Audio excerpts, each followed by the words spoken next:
یا الہی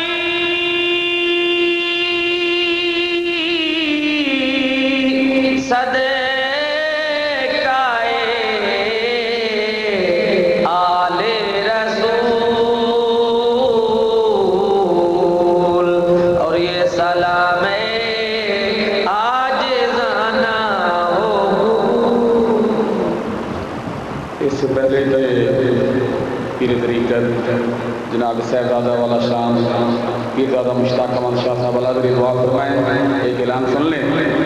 حضور قبلہ شیخ الحدیث مدد علی کے بے شمار خطابات میں مشتمل کیسٹیں موجود ہیں ہمارے پاس کار گاڑی کے اندر، اور آپ کی جو تصانیف ہیں یعنی وہ کتب موجود ہیں جو حضرات لینا چاہتے ہوں بہرحال بھی موجود ہے وہ لے سکتے ہیں. اور آخر میں ایک دفعہ پھر تمام اکابر علماء کرام کا مشائخ اعظام کا بالخصوص اپنے قبلہ استاد مکرم کا تہ دل سے مشغول ہوں کہ حضرات تشریف لائے اور ہماری حوصلہ افزائی فرمائی. تشریف لاتے ہیں دعا کرانے کے لیے قبلہ پیر مشتاق شاہ صاحب اعلیٰ